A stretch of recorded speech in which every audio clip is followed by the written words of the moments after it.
property managers. So I hope that it will benefit you. Let me introduce briefly Miss Karen Lee. I've known her for a long time because we are basically from the pest management industry. So healthy competitors actually. But I'm very proud to mention that she is now also a member of this Malaysian Green Building Council or Malaysian GBC, yeah, as a council member. She's also currently the director of EVE Corporate Solution and a proud graduate from UST Science Malaysia in Penang. She also a certified trainer and also from MAFAS, that is Malaysian Fumigation Accredited Scheme. That means she's a licensed fumigator, and of course she also is a pesticide applicator licensee from the Department of Agriculture. All right, so Karen, if you are ready, I'll pass the baton to you. All right, break a leg. All right, thank you. Aku sempat dari poket masuk. Dua orang lagi. Itu dia, itu boleh tak? Good afternoon, everyone. I'm Karen, an urban entomologist in the pest management over 20 years. And now I'm playing a consultant role in the industry. And today I would like to share with all of you about my talk here. And thank you to Envirocon for inviting me as one of the speakers for this session. So, my today's topic is about the sustainable pest management in the green building related. Okay, and let me brief you through. The very first thing that everyone should understand is who is working and taking very impactful initiative in making the environment clean and approaching every country with things that so that we are aligned and have a healthier earth. So that is World Green Building Council. Okay, what is World Green Building Council actually? It is actually a non-profit organization which actually utilize the aspect of sustainable building for everyone and everywhere. Okay, and they really touch on the three main things that is against the climate action, health and well-being, resources and sustainability. So we talk about green building. Actually, this group of green community, this is their work of a topic more than 10 years ago, and now you are seeing the impact which is a lot of countries have a green building council, and you have a green building council, and not just one. It is all because of this entire effort. And this community, at this current moment, we are at another stage already. At one stage that is, they are talking about net zero carbon. Okay, some countries are talking about low carbon or net zero carbon or triple net zero. So what do you mean by triple net zero? Basically, is net zero carbon is one of the factors, net zero water and net zero energy. And not just that, they are also talking about health and well-being direction for the country or the earth against the climate change. This World Green Building Council actually is a global action network, and they have about 70 green building councils around the globe. Okay, and they are actually a member of the United Nations Global Compact, and they work very closely with all the businesses and the organizations and the governments, and they drive the action on this Paris Agreement. And I'm sure this Paris Agreement is no longer something new. Everyone heard of this Paris Agreement before, and it's actually moving towards to the sustainability approach and UN goes for sustainable development. So if you are in property management or property management, I'm sure you heard of the science of building towards sustainable SDG goal. What is the SDG goal? So SDG goal also, how many goals are there? Actually, it's 17 SDG goal, which a lot of people will try to achieve towards that direction. And World Green Building Council is a network leading the industry towards a net zero carbon, healthy, equitable, and resilient built environment to the nation. And talk about the membership. Okay, who can become the member of a World Green Building Council? It's not people like us individual, we cannot become the member. All the members of the World Green Building Council have to green building principles to build our country. And under World Membership Section, You will kat Facebook orang.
Okay, and that category they call it as emerging member. And how about established member? Established member is like a developed country like that. So they are already has a very concrete and sustainable organization. Okay, the Green Building Council, and they are at the stage of talking about development, the growth, how to get the direction to be better. Okay, shift to another direction, make the things becoming more mature. Okay, so that category of established member, that category they call it as an established member. If I remember correctly, right now there are about 40 over plus country Green Building Council that is categorized as established member, and Malaysia GBC is one of the established member. So before Malaysia GBC, those days, okay, we call ourselves as the Malaysia Green Building Confederation. So now we are proud to say that we are actually a council, and the only council which are recognized by World Green Building Council. Okay, so on the right-hand side is the logo of Malaysia Green Building Council. On the left-hand side is the Green Building Index. So what is the interrelationship about Green Building Index with MGBC? And what are the differentiation so that area of you will not be confused with these two organizations? So GBI and Malaysia Green Building Council are totally two different identities. So Malaysia Green Building Council actually is NGO based, and we actually signed agreement with a GBI, that is a Green Building Rating Tools, to promote the rating tools. Okay, so we will handle all the issues related with green buildings, and we also have our own green pages, Malaysia. All the green products we will publish under green pages of Malaysia. Just yellow pages, and I think recently our government Green Tech organization, MGTC, also approached us to work with MGBC on this green products direction. So we also conduct GBI facilitated training courses jointly with GBI. So post, I'm sure this is also not new for post property management and facility management. If let's say you are taking care of a green building, okay, so some of them, they will take initiative to be GBI facilitator. And this GBI facilitator course actually relates with the GBI rating tools. Okay, so once you sit for the exam, you are GBI facilitator. And this GBI facilitator course belongs to GBI. And MGBC is helping GBI to run this training course. Okay, so we are the organization who run the training for the candidates. We run CPT courses, and if you if you follow Malaysian GBC, we are actually very active. We have a lot of webinars, not just organizing GBI facilitator training, and most of our courses also are obtain those CPT points from LAM, BEM, okay, and recently is the TS, okay, the industrial. If let's say you are with the title of a TS, okay, please feel free to join Malaysian GBC as the member. As all of our webinar recently, our direction is to open free for all our members. If you are public, then you have to pay for it. If you want to attend those free webinar, you can be our member. Okay, let us talk about Green Building Index. Green Building Index also is actually NGO, and their main concern is to develop the rating tools of the green building rating tools. And GBI actually is no longer something new in Malaysia. Okay, it has been running for about 10 years, and is actually a rating tool. And this organization is an initiative of the combination from two NGO, that is PEM, okay, Persatuan Architect Malaysia, and Ipm, that is the Engineering Association. Okay, so the engineer and the architects come together and they come up with all the rating tools, okay, to make the building becoming green. And that's why when you talk about GBI rating tool, it's very technical. And if you are architect and engineer, you understand where are the perspectives they are looking at. Okay, so it's a registered and accredited buildings. At the moment, there are about 200 over buildings which have been certified with GBI. Okay, they issue green courses to be endorsed by Lembaga Architect Malaysia, and they conduct GBI facilitated training courses jointly with MGPC. Okay, just like what I have mentioned just now. And there actually is the registers for the facilitators. If you are interested to be GBI facilitator, which community or which organization that you need to follow is MGBC, Malaysian Green Building Council. So Malaysian Green Building Council will be the one who is going to announce when is the next class that you are going to attend. Okay, so yeah. Okay. So what is the Green Building Rating Tool? Actually, Green Building Rating Tool is known as a Green Building Certification, okay, just like ISO 9001. Okay, ISO 9001 is quality certification and is handled by ISO organization. So green building rating tool, green building certification, we call it green building rating tools. And the assessors use the rating tool to assess and recognize buildings which meet certain green requirements or standards. And who are the assessors? Okay, I can tell you, I would say all the green building, mostly, okay, the green building rating tools, be it a GBI or green star, green mark, or a BREEAM, or LEED, majority of the assessors are all the architects and engineers. Okay. Okay, let's talk about green building rating tools in Malaysia. As for now, Malaysia does not just have one rating tool, that is GBI. We also have Green RE and also MyGrass. So GBI is the pioneer who started up the green building rating tools, and is a joint force between Architect Association and Engineers Association to come up with all these rating tools. Okay, that is GBI. And Green RE, who developed Green RE rating tools, that is Reda. Okay, and MyGrass actually is developed by CIDB, their cream. Okay. Okay. GBI tools. I'll touch mainly on the GBI tools. So GBI tools that actually, if I'm not mistaken, they have about 7 categories. If you go and visit their website, you can see. So which building are you dealing with, and which are the categories that you need to focus. This is something like ISO 9001. Then you click on ISO 9001. What are the requirements that you need to fulfill? If let's say ISO 14001 on the environment ISO, so what are the requirements that you need to fulfill? So like NRNC means non-residential new construction. If you are building a new building, so you need to fulfill this NRNC requirements. Okay. When you talk about green building, there are two categories and two types of green building. First is new construction. Okay. Second category is existing building convert to become a green building, which they call it, for example, NREB. So it's a non-residential existing building. How are they going to convert the existing building from being not green to be green? And most of the time, all this first stage will be handled by the architect. It's always related with all the building design.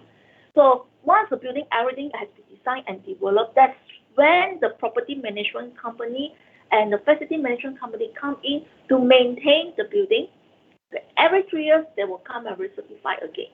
So you also have to follow the rating tools. So mainly, if you are property and facility management, you need to understand the existing building requirement. Okay.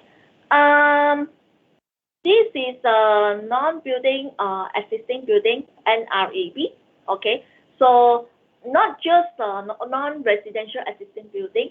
This is NREB means like post-commercial buildings.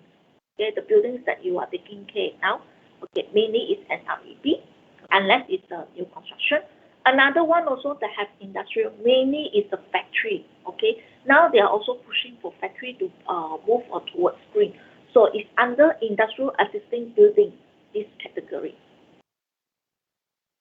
Okay, so I'm just taking these two for you to have a look comparison, because I believe mainly it's existing building, because you are property management and you are facility management, does not matter it's new construction or what. New construction does not really bother you, but you have to maintain the building. So mainly their score point is, of course, is 100. Okay, and the breakdown is divided into 6 categories. There's energy efficiency, indoor environmental quality, sustainable site planning and management, material and resources, water efficiency, and innovation. And if you look at it in GBI rating tools, or mainly green building rating tools in Malaysia, okay, we really focus on EE, energy efficiency. That's where the plant maintenance, you have to really look into it, how much of energy that they're using. The score point is maximum. And why is every country will have their own green building rating tools? Why they never standardize it like ISO 9001 can be used at anywhere, at any country? Because when you talk about green building, it always relates with the climate of that country itself. Just for example, if you are in a 4-season country with Malaysia, okay, our climate is totally different. And because we are at Khatulistiwa, we are the top at the tropics region countries, we have sufficient enough of sunlight. And that's why we actually will be very successful if we move into solar energy efficiency. Okay, so that's why every country will have a different rating tools according to their own country climate. And we are very close with a green mark that is Singapore rating tools. And to categorize the GBI rating, they break into 4 categories. The lowest will be certified level, silver, gold, and platinum. Okay, if you are taking care of platinum buildings, definitely you have a bit of stress, because you have to ensure during the renewal stage the building is still maintained at that level, that is platinum, and you mustn't score less than 86 points. Okay, since that we are talking about pest management, okay, we would like to know pest management is under which category. In GBI, okay, pest management is under SM, Sustainable Site Planning and Management. And under Sustainable Site Planning and Management, we break into 3 categories, that is facility management, transportation, reduced heat island and effect. And the points you can actually refer to the right-hand side. Okay, so under facility management, we also have SM1, SM2, and SM3. And the SM3, okay, we focus on this green pest management, erosion control, and landscape management. When you talk about green, definitely The flora cannot run away. The green, the plants, okay. When you have all these plants, actually green building is a very challenging building when you come to pests. Now, people like Envirocon, they are urban pest management. So what is their role? Their role is to help you to control those vectors, those insects that is harmful to human health because they carry pathogens. Okay. When you come to green building, what I can see is, okay, if green building is matured in Malaysia, okay, type of pests that we are going to face is not just urban insects. Okay, you'll be facing garden insects also. When you bring all the plants to the building, okay, that's when you have a garden pest, garden insects. Okay, not just that. Some buildings, they are talking about urban farming, especially when you come to health and well-being, and you also want to integrate to talk about food sustainability. So when you talk about crops, urban farming. So that is another category of insects. So in the end of the day, green building for pest management will be a very, very challenging task for the PCO. Okay. Let's zoom in a bit more. We talk about SM3, that is the Integrated Pest Management, Erosion Control, and Landscape Management. And in GBI, okay, you will obtain 1 point here. So what is it inclusive in this SM3? That is, they will focus on the least toxic chemical pesticides and the use of chemicals used only in targeted locations and only for targeted species. So my question to every one of you, you engage PCO, come and maintain your buildings. Okay, and this is the culture which has been carried on from customer point of view together with PCO also. Once you say pest management package, every month you have to spray for fogging, residual spraying at the internal compound, okay, and the do rapid. Everywhere also is the same.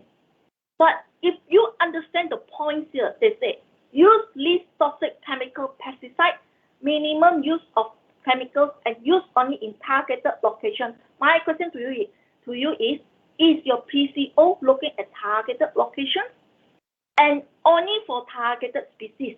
Are you really looking into it? Do you have an urban entomologist to tell you what are the targeted species are you dealing with? Do you know what type of species that is exist in your building now?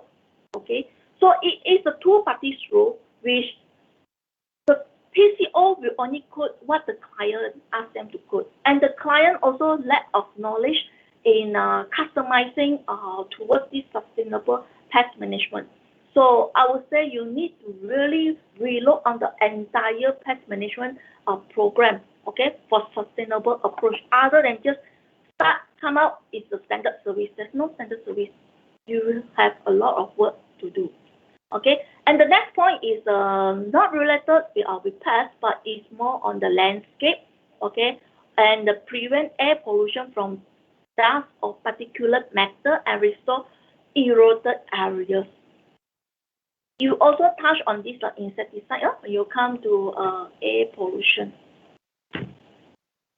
Okay, so this is also integrated pest management. Okay, I share with you what are the required submission for design assessment. Okay, mainly this will be done by the green building consultant. Okay, so they will actually also get you guys to submit for pest management is they need a pest management plan. Okay, and they need to submit erosion and sedimentation control plan. Also submit the landscape management plan. How about LEED? When you come to Green Building Rating Tools, GBI is Malaysia. And not just that, I forgot to mention, GBI rating tools also so far is the only rating tool from Malaysia which is recognized in World Green Building Council. Okay, it's very well known on the left here is LEED. Okay, I'm putting a comparison between the GBI and LEED. In LEED, they call it Integrated Pest Management. The category that they put it into is not SM. is under indoor environment quality, which I absolutely agree how they categorize this pest management. Their point of view is they are looking at air pollution, the pesticides, the insecticides that we use. And if you are handling and taking care of LEED rating 2 buildings, for green building, it actually obtains 2 points and not just 1 point. Okay, and these 2 points fully on integrated pest management, whereas in GBI, if you look at it, it's 1 point, but they also lump it together with erosion control and landscape management. Okay, I pretty like LEED write up because they are very detailed. So if you want to look into it, especially really taking care of a LEED rating tools, normally the assessor will be Western. Okay, assessor come and audit. And I understand some LEED buildings, they also engage US green building consultant, okay, for the project. So for pest management, there are a few steps here. The first thing is you need to determine physical scope of IPM program. And that's where if you understand integrated pest management, we don't just talk about chemicals, we also have a physical control things. That means touching on the building structure, where you have biologists and entomologists come in and advising you. If this is a potential host for your rat infestation, you have to close it. Okay, and come up with a risk assessment. Okay, prevention better than cure. Risk assessment is always to prevent. What are the upcoming things that they can see, and what are the actions that you do now? Okay, before the things are becoming worse. The step 2 is to create IPM team. Yes, you need an IPM team, and this IPM team does not just dump everything to your PCO. Okay, PCO is, the pest control operators is the one who help the client to rectify the issue, to control the pest for you all. But they also need very good cooperation, especially from the facility management team. Because when you talk about integrated pest management, there are also survival triangle. Okay, what is the essential needs for humans? Essential needs for humans, okay, we need food, water, and shelter in order for us to survive. Okay, that is the basic need we want. Same goes with the insect. Insect is a living thing. So they also need a essential needs that is food, water, and shelter. As long as you provide food, water, and shelter for them, they can survive. Just for example, cockroaches. Okay, if your building is infested with German cockroaches, that is a small, tiny cockroach, and that is the most aggressive cockroach among all the species in the world. So you just look at the size so small compared with humans. Okay, so compared with a small cockroach, they just need a very small shelter, a very little of food. To us, it's food debris. To them, is a grand meal already. Okay, and just a tiny water drip of water, they can survive. So it shows how challenges for the pest management team to control the insects. So if the pest control companies come in without cooperation from the facility management to take care of the building maintenance, okay, plus to control on the housekeeping and sanitation, it is very difficult for them to achieve the goal.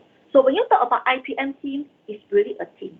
You bring in PCO who knows what is insects all about, and we also bring in facility manager who know what is the building all about. The PCO do not know how to maintain the building, but you are the expert, okay? And together with the housekeeping and sanitation, we need the cleaner, the housekeeping manager to assist the entire team. You also need to create IPM tracking tool. So what are the tracking tools? Oh, got flies, we install fly catcher. Got issue only you install. If no issue, no need to install. Save cost, save electricity. I also have a headache. Okay, I handle green building. They have issue. I ask them to install fly catcher. I ask them to turn on for 24 hours. When I went to do a spot check, they turned it off. They told me, green building, save energy, save electricity. You have issue, so you must turn it on, okay? So this is the thing also I will actually raise up to the council one day. Not just that, your rodent monitoring tools. That is the tracking monitoring tools, external compound, internal compound. So all these things is for monitoring, okay? It's a prevention, better than cure. Don't wait for the issue to come, only then you install, okay? That is what you mean of an IPM approach. Second, the fourth step is select implementation approach, okay? That is working together with all these facilities to touch on physical control. What is physical control? If you've got mosquito, okay, you say you cannot use too much chemical. So we want to use the mosquito screen. Then we highlight to the facility management, you brought up to the management, this is what we call physical control. And the PCO part is they need to go up, okay, to eradicate and to eliminate all the potential breeding grounds of mosquitoes. That is their expert. Okay. Okay. They also have in-house IPM policy. You just see how LEAD come up with IPM sustainable approach. So I really love how LEAD generate it. So the in-house IPM policy also you need to come out, work together with the PCO to come up with IPM approach, which you need to identify potential pests and control threshold. Okay, you have to create your IPM plan, and then you also have to implement IPM plan. Not just create and never get it run. You have to create and you need to implement it so that you have a very good plan to control your pests. In lead rating tools, I think this is a very new in Malaysia, and I don't see it happens in Malaysia yet, but in overseas, in US, all the IPM program has to be integrated with a third-party certification program as well. Okay, pest control is the one who is going to do the execution work, control the thing for you. Okay, building management, facility management, or property management, you are the one who manage the entire building. And in the entire exercise, you need to have a third party, okay, to come and check and verify on the things which done by the PCO and the building management. And that's why you have a third party certification program in overseas under LEAD. So behind the intention of the entire IPM program under LEAD rating tools is pest is not something that you can take it easy. Just like coronavirus. Coronavirus, what is coronavirus? It's a pathogen. Any microorganism that can be harmful or harm our human health is called pathogens. When you talk about microorganisms, not all the microorganisms are bad. You have good microorganisms which you need it, especially for water treatment. Okay? You cannot kill all these bacteria. You really need them. Okay. Those microorganisms that is harmful to human, we call it pathogens, and coronavirus is one of the pathogens. And the way of corona transmit is through airborne, but pest is a vector which carry the pathogens. Just for example, sometimes you have for cholera or what. If your kitchen or working preparation for the food is dirty, okay, definitely you have salmonella, okay, or other pathogens, and that's where you have cockroaches to carry. All the pathogens will start or stick on these cockroaches of body, and cockroaches will be mingled around from the kitchen to the toilet to the dining area, and they're passing the pathogens from here and there. And that is why pest is called vector. They are vector, and that's why in LEAD requirement, they really look into pests. They need to manage the pest because it is harmful to humans if we never control it properly. Okay. Other than controlling the pest, controlling about pathogens, what is the next thing that everyone wants to look into? What type of contaminants that we have that related with the pest management activity. There are actually two types. Okay, one is chemical contaminants. That is the insecticide that the pest control operator use. Second thing is the biological contaminants, which is related with the previous scenario that I gave it to you.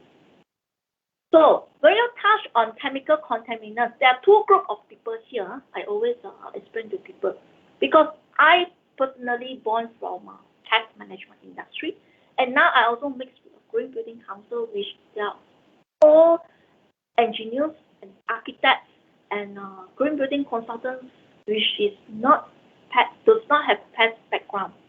So for green community, what comes to their mind when you come to integrated pest management or how to manage pests is the insecticide that they use has to be green. Okay, and it relates to air pollution. Okay, that worry the insecticides that they use, okay, and an open space and in the internal compound is harmful to human health. Okay, for pest community, okay, there are a group of people who non-stop doing research on the insecticides. Okay, and the pest controller also non-stop trying to find solution how to apply it correctly in the building, be it internal or external, and their objective is to kill the insects. That's where you see two groups of people having different type of topic of discussion. Okay, and that's why I put here chemical contaminants and biological contaminants. Chemical will relate with air pollution. Biological contaminants is you never control it properly, use the right method, your insects will not be suppressed on the level of infestation. If the insects fail to be suppressed, okay, that means you have a lot of cockroaches. It's like rearing cockroaches in the S&P. Will you go to that food retail hours to makan? Definitely not, because the risk of pathogen transmission to your health has been increased.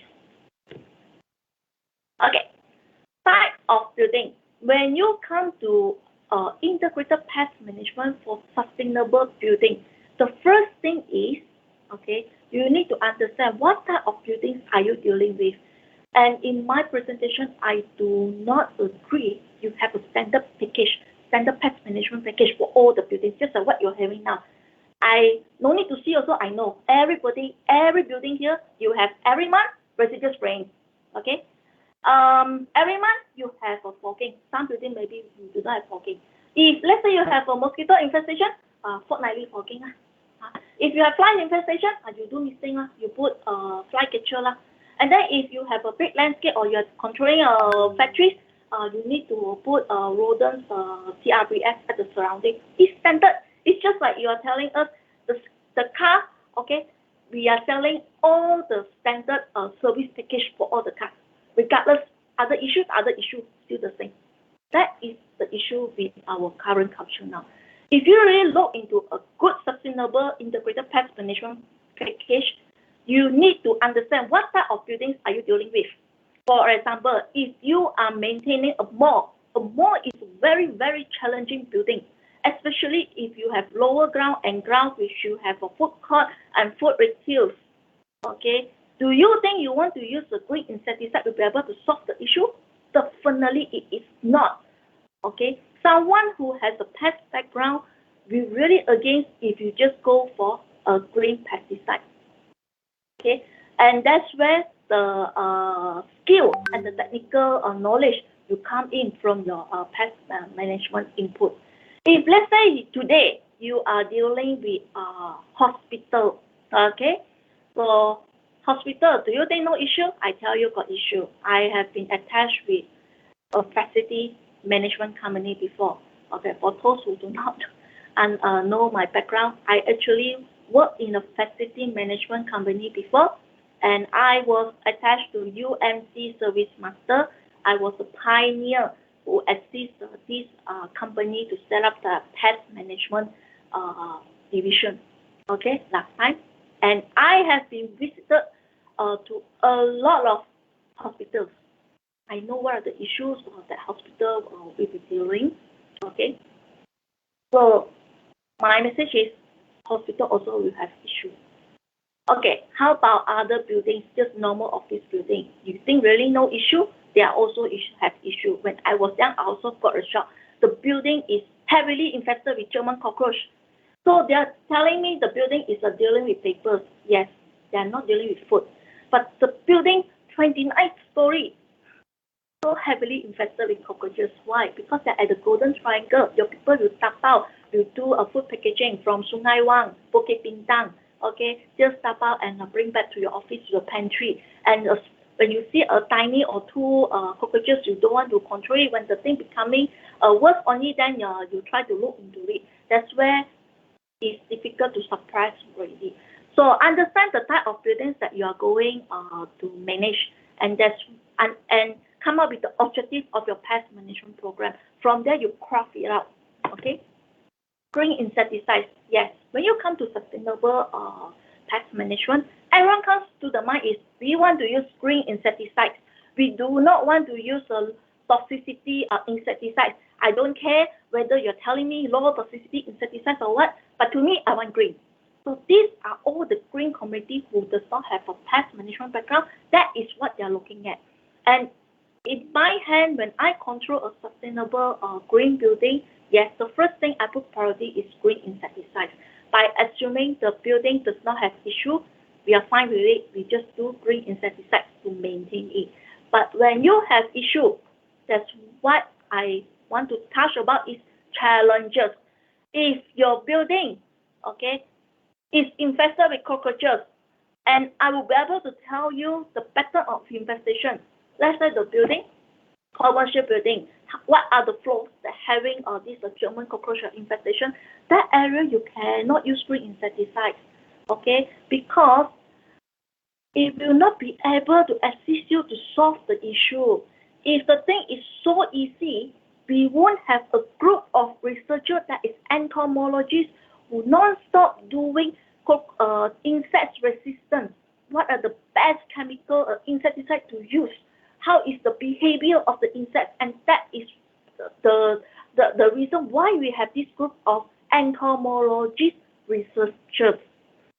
Second group of people that is very important is those chemists. They non-stop study about the insecticide. They try their very best to come up with a new formula by having an objective moving towards low toxicity. That means that so toxic, they know it is very toxic. But at the same time, low toxicity also, they need to be able to kill the insects because they want to suppress the level of infestation of the pest. It is really, really not easy. So for these two groups of people, and that is what they are working on it now. Okay, and not just that. Someone who understands insects, you also will develop insect resistance against the insecticides. That is lagi susah. That's why the chemical formula has to non-stop rotating. And if green insecticides can be universal for everything, you come up with something. I also met up with a professor. Okay, she is a professor, but she is not the insect professor. She actually very good on wetland management. Okay, if you know a green building, they're also looking at wetland management, which contribute on the wastewater treatment factor. So he happily told me, "Wow, Karen, I found a green insecticide. No need to use all these things. I can kill the insects, everything." But my question to him is there any research being done? What is the formula of the green insecticide that he has found, which is a natural ingredient? Okay, I will be very happy he found a new solution. Perhaps he really found a new solution, but we also want to know how is the mode of action against the insects. Okay, whether there's any percentage in developing the insect resistance for the future. This is something which is really interesting to be studied, but it's not you come up with something, okay, and then you can use it. It's not so easy. Okay, type of application. Yes, the way you apply the insecticides when you control the insect is very important also. Okay, when you use low toxicity insecticide, okay, does not mean that it is actually harmful to the contribute to the air pollution. It also bounces back to how you apply the method in controlling the insects. Okay? And targeted area hotspot converting to low toxicity insecticides, which the manufacturer is doing, that is their expert already, the chemist. This is all about the chemist work. And the targeted area is the hotspot. If you remember what I have shared with you just now, they mentioned targeted area hotspot in your building. Have you ever do this exercise? I can guarantee you don't have. Okay? You just do residual spraying at the entire area. I come across with food retail. Okay, I carry out this exercise. Okay, so I told them I will put all the cockroach traps. When you put the cockroach trap for layman, catch cockroach. How many cockroach? Okay, 10 cockroach, 20 cockroach. You just put. So the trap with the highest count of cockroach, that is the hotspot. Okay. That is not the right way of doing. That's why you need an urban entomologist to come in. How I run the thing is, I've allocated 30 cockroach traps in the food retail. Okay, each trap I break into female, male, okay, gravid cockroach and together with the instar, that means names. I just put names. Okay, if I really want to go into details into the category of names, it's be too much already because I know what I want to focus. So without entomologists, you will not be able to get this work done. And why we want to break into according to caste?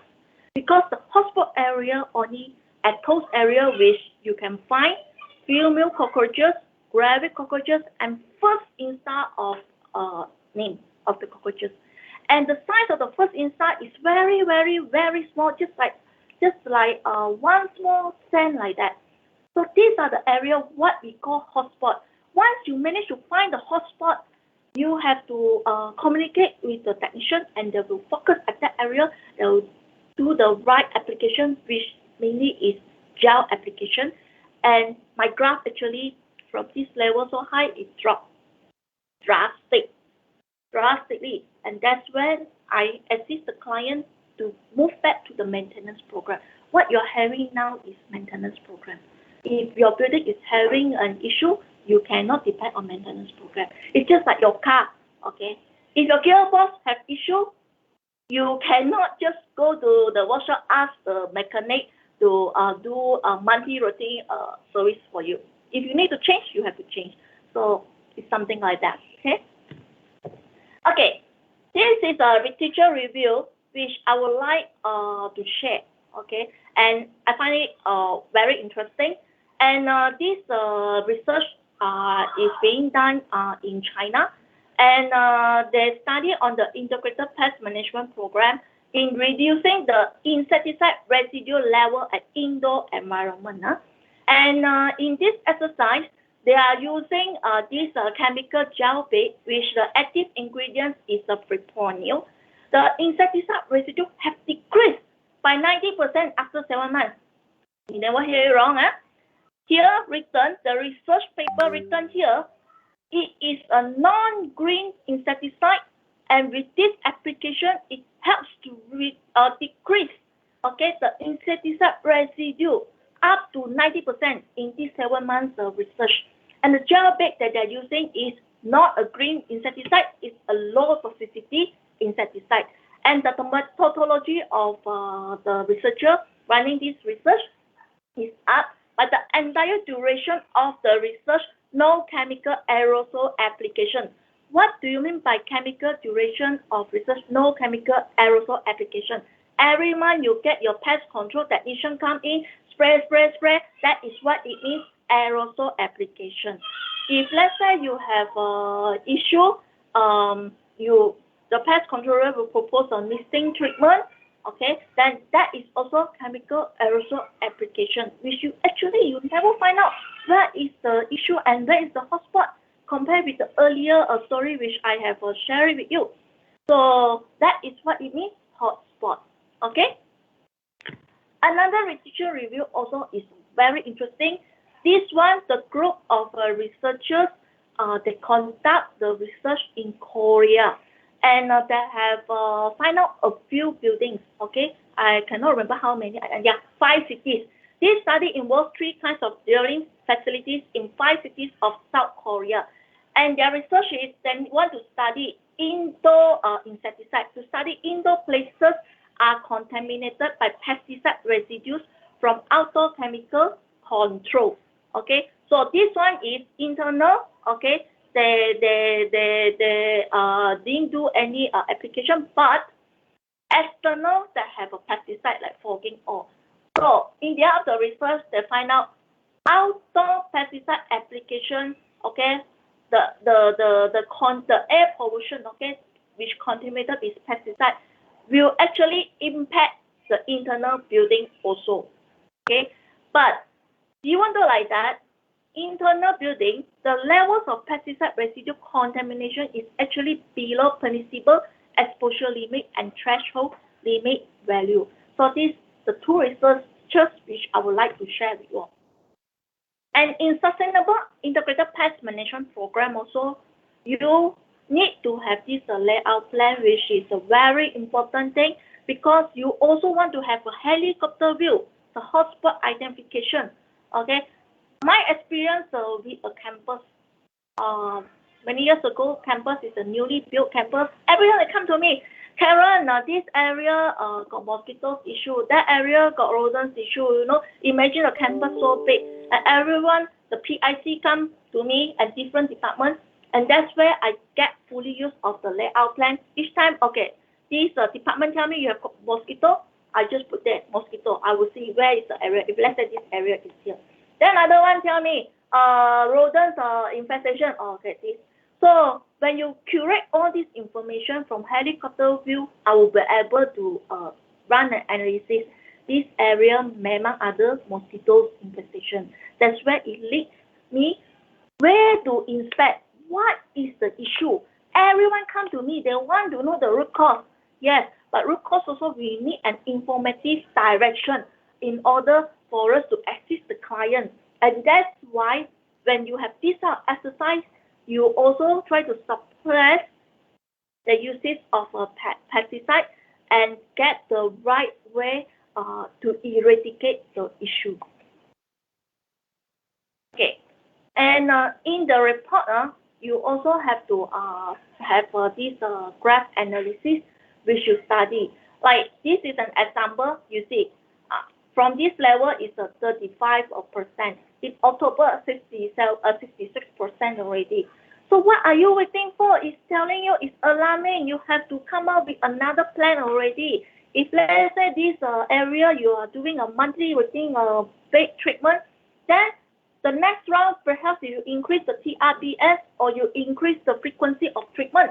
You cannot forever just stay with a monthly treatment and you hope miracle to happen. Because the rodents is keep on breeding, the population is keep on increasing. Rodents cannot run away. Rodents is always external factor, is environmental factor. One mama rat, how many babies they deliver? They deliver 6 to 7 babies. Okay, 1 year can deliver 4 times. Okay, so you imagine the population, how much? Okay, compare with human. We human, one time, most of the time is 1 time deliver 1 baby lah. I'm not so good luck to have a twins baby also. So majority is 1 mama, 1 baby.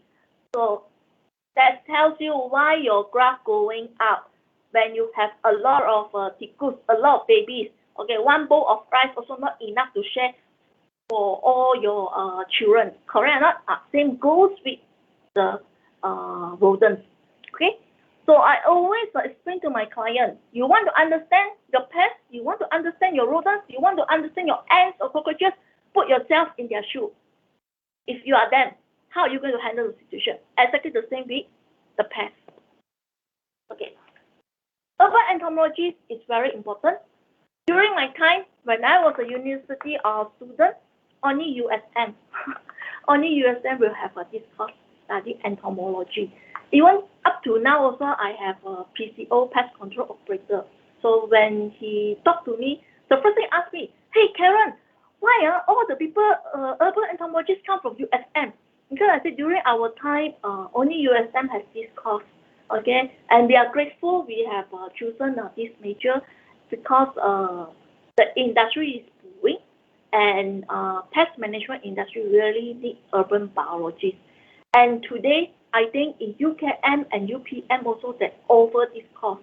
Why? What does it mean? Again, analysis, it tells you the needs of urban entomologists in the industry. And why you need urban entomologists?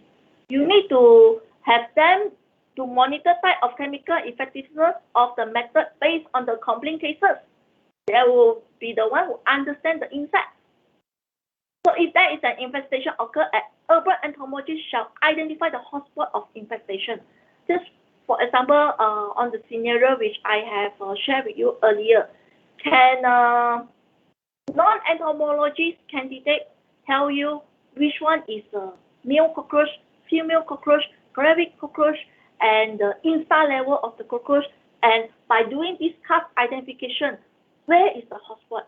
If the trap one, okay, I found 20 male cockroaches. 20 male, only 20 male cockroaches. Trap 2, I found three female cockroaches, okay, 2 male cockroaches. Which one is the hotspot area? Trap 1 or trap 2? The answer is trap 2, because we want to target the female cockroaches. The 20 cockroaches, the count is high. To me, that is not hotspot. I will not look at it. Okay? Because male cockroaches can travel very far. But female cockroaches normally do not travel far. If you really understand and study all these analysis and hotspot identification, you'll be able to see normally you have female cockroaches and first insta normally come together because mama deliver baby full moon baby few days baby normally attached to mama So that is the area which your technician have to focus. Even your technician also will not be able to identify all this, and that is why you need an urban entomologist in the entire program. Okay, so if the pest infestation was found uncontrollable with green insecticides, an urban entomologist shall write a prescription on the duration to use low toxicity insecticide for the rectification issue. Yes, so like what I have mentioned to you, I control this sustainable pest management building. I use green insecticides, but green insecticides will not forever help me to solve my issue. If let's say I see that have ants infestation, I tell you if you're building a lot of plants, you will see your ants infestation easily will go up one. So when you have all this, then I will, if let's say I will not be able to control with green insecticide, I will write a report justify I need to convert it to use a low toxicity insecticide for duration maybe 3 months and 6 months. I will monitor. After that, everything is under control. Back to the use of green insecticides. That is the right way, and that is what it means. Reduce the level of toxicity level, but it does not mean eliminate totally of the low toxicity insecticides, because you will not be able to solve your issue. Okay? Okay. And also, third party who plays a quality assurance role together with the pest control operator as an executor in the entire process. If you follow just now the lead real requirement, they also mention about third party program, because you have to counter check. So every organization, if you work in factory or whatever, you have operation team, you have a business development, you also have a quality assurance team to counter check. Same goes with the integrated pest management. You have the PCO to execute the work, to control the work, to run the application, okay? And the one who is maintaining the buildings, the facility or property management company, you also need a third party running this quality assurance rule to tell you, yes, your pest control is doing the right thing. Okay, sometimes maybe your pest controller also not doing the right thing. That's where all these things will come out. It's not pinpointing whose fault. It's the entire objective is to make the practice to becoming better for everyone in the IPM team. Okay, let me share with you GBI certified buildings. I have mentioned there are about 200 plus of building which is a GBI certified. and these are few here. So like you see, that one, 这区经济, okay, in KL. Actually, they are GBI rating gold, and their building category is non-residential new construction. That means they build it from fresh, okay, new green building. Tropicana Gardens Mall also is non-residential new construction, is silver. So that means when the architect build the building already, they know the building owner inform them they want this building to be GBI certified. That's where all these group of people will follow this GBI rating 2 requirements and design the building according to GBI requirements. Head Square Tower. This one is an example of non-residential existing building. That means it's a commercial building, okay? Originally, it is not green building, but they convert it to be a green building. Petronas Twin Tower also, when they built, it is not green building, but it's already converted and become a green building now, and that's why they are NREB, non-residential existing building. Okay, not just building, township also they have a rating too under GBI. For example, Sunway Resort City, the GBI rating is silver and the building category is township. This one also will involve the township planning architect, the developer, is the entire development. Gold Raza Exchange, CRS, is actually a platinum GBI rating, but the category is under township because they have an integrated facility management here. BMW Asia Technology Center Sdn Bhd is an industrial new construction. This is a factory which they built already. When the time they built, the architect and the engineers discussion is they know they are going to build a green building commercial factory. And BMW is one of the sample. Another one is the Persatu Integrated Logistics, new warehouse for client. Okay, this warehouse also is industrial new construction. Okay, so new construction, actually what they focus more on is energy efficiency. This one also, for green building, it's not about one building, one green building. That means I want to follow GBI, so I just have one green building.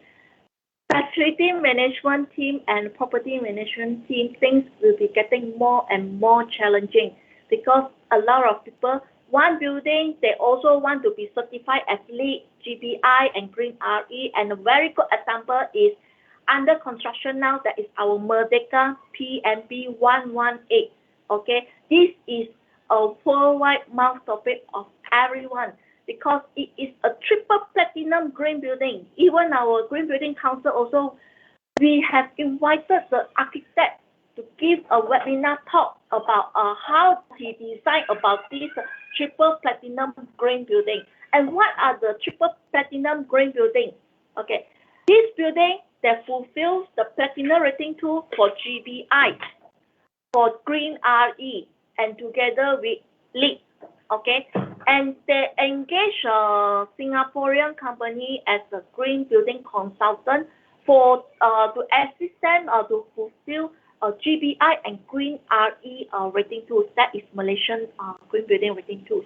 Plus, they engage a US-based green building consultant to assist them to fulfill this LEED requirement.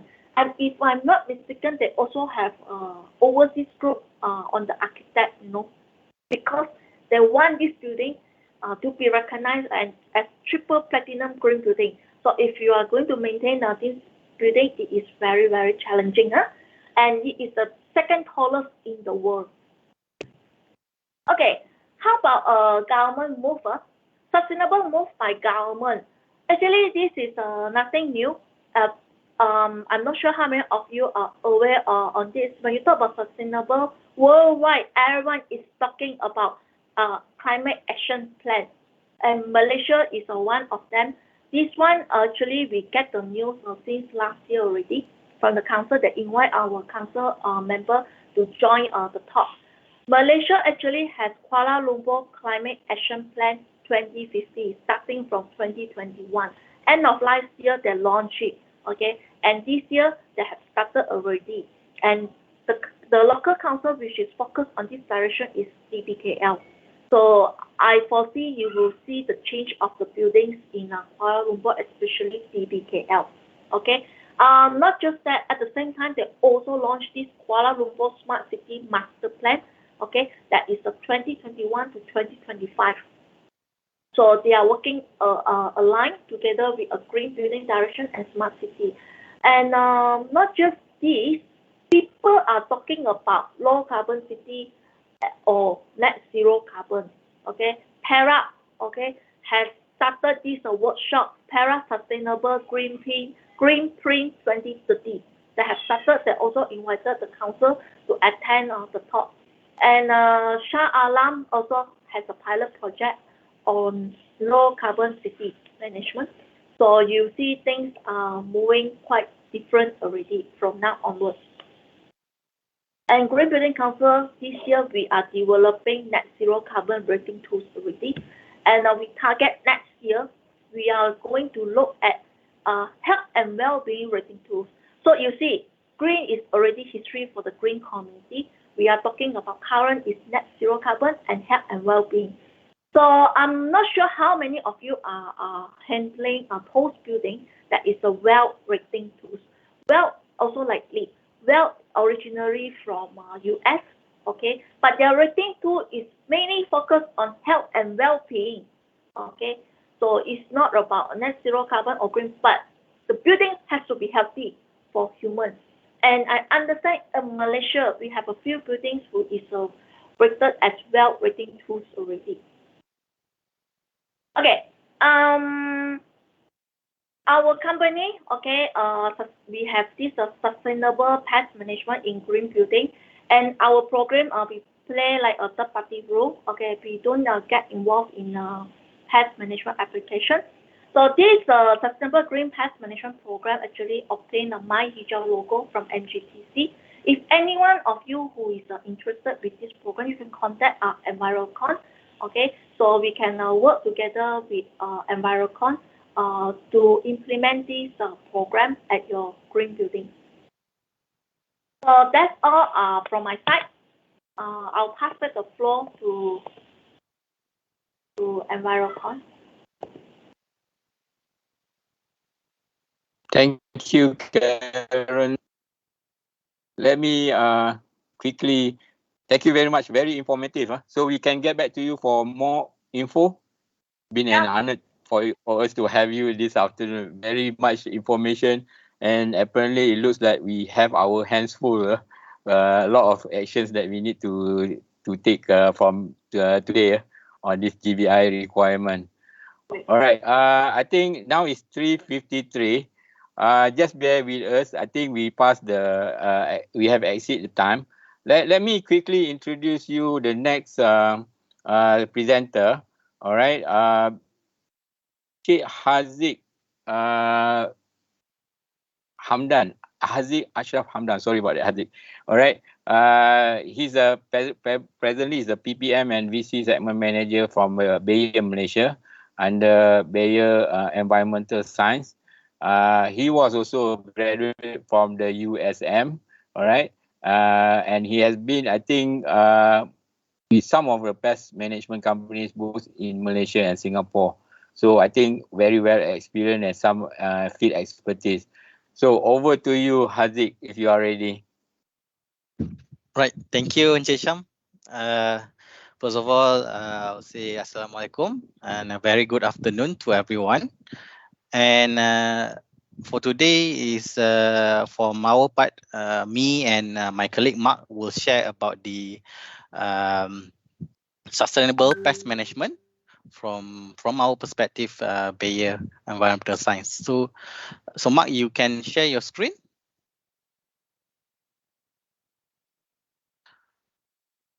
Is it okay from your side, or you want me to share? So right, let me share my screen.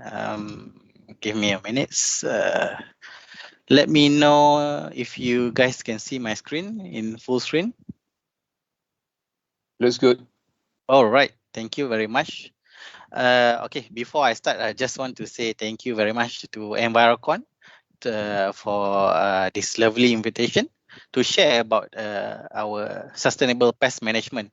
So in Bayer, we work very closely with the pest control operator, and in this situation, we work very closely with Envirocon to ensure that all these new latest updates in the pest management industry are well shared, and also we want to drive sustainable pest management in this industry, right?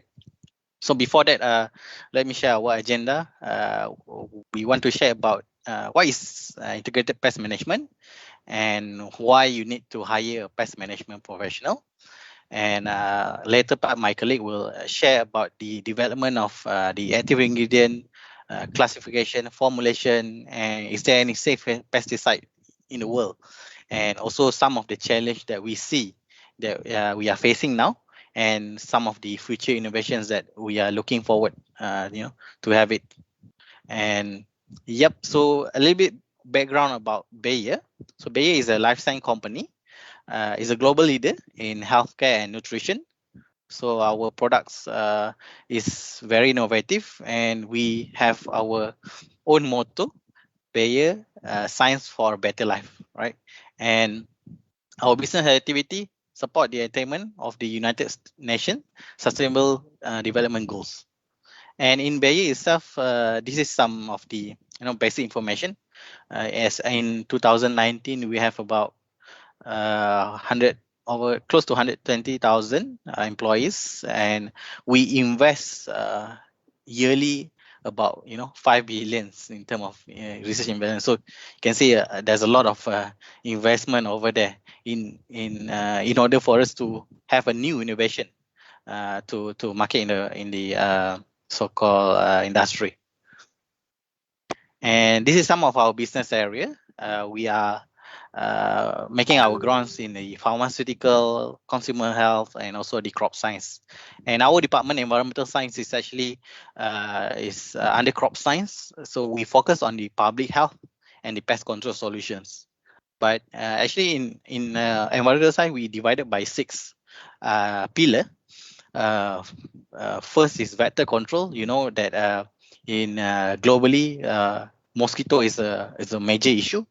And we have another pillar, strong pillar of professional pest management. And we also have this forestry, industrial vegetation, turf and ornamentals, and consumer and lawn garden. So these 4 pillars on the right is mainly in our big business in the Europe and North America area, right? But in Asia Pacific, we mainly focus on vector control and also the professional pest management.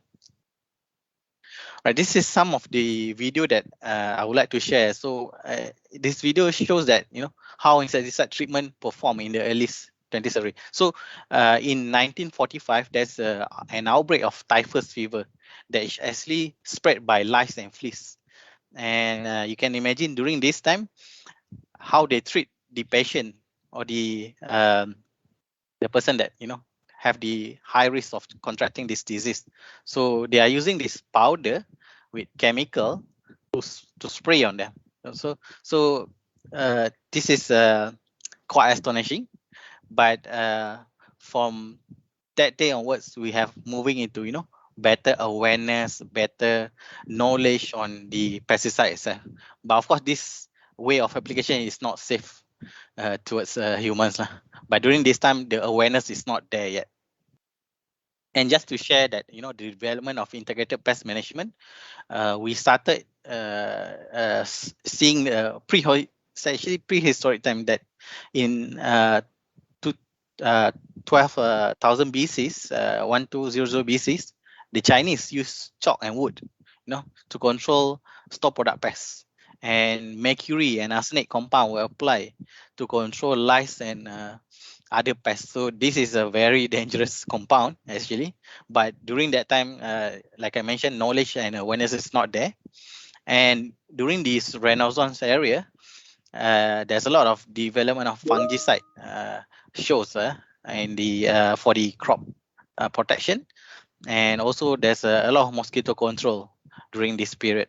And actually a lot of innovations happens around this area, whereby in the early 20th century, there's one compound, they call it DDT. So DDT is they call it a very magical pesticide and can control mostly everything. And that's why it has been used widely during this time.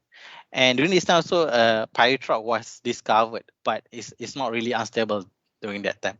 And in 1970s onward, there's a lot of environmental questions start to happen, especially when if you have the chance to read the Silent Spring books by Rachel Carlson. So it shares that there's a lot of pesticide during that time apply, and it affects the non-target organism. So a lot of non-target organism that we don't want to kill, but because of the excessive use of insecticide, so it kind of kill them as well. So and from today onwards, there's a lot of new innovation coming in the industry, more targeted and specific insecticide, and more awareness in terms of the integrated pest management approach, and always changing in terms of the pest management professional way of controlling the pests. And what I can mention about pesticide or insecticide is how we describe it is actually it's like a car, you know. So a car can bring you from point A to point B if you drive it safely, drive it according to the law, and by following all the regulations, you know. So it's actually similar to pesticide. If you use it correctly, following all the law and having all the safety measures, PPE and everything, you can use it very effectively. So that's why if a car, like you buy a car and you drive it like, you know, crazy, and you drive 200 kilometer an hour, you will go into serious accident. So similar like pesticide, if you misuse it not according to the label, without proper safety, proper PPE, then you can face the music. All right. So this is some of the impacts. If let's say you misuse the insecticide or pesticide, there will be a lot of accumulation of toxic residue run off to the environment, and it will impact the non-target organism. You know, those who are beneficial organism that we want to keep them. And there will be an insecticide resistance, which actually starting to show even in Malaysia was as well. And there will be a resurgence of pests if this, you know, misuse of pesticide, right? And today we would like to share a bit on the integrated pest management. So actually, this integrated pest management starting with inspection and pest identification, decision making, sanitation, treatment, and post-treatment and follow-up, right? So this process actually to have three main tactics: prevention, monitoring, and to reduce the use of toxicity product in the area. So the concept is actually to control the pest population into tolerable levels while ensuring the quality of the environment maintained. Because what we have to understand that we cannot kill all the cockroach in the world, and we cannot kill all the mosquito in the world, because they have their own role, you know, in our ecosystem. But we can control them in the area that they are not supposed to be in, like for example in restaurant or in the kitchens, right? So a complete or total control is totally not achievable, because they also have their own role in this ecosystem. So IPM concept is actually comes from the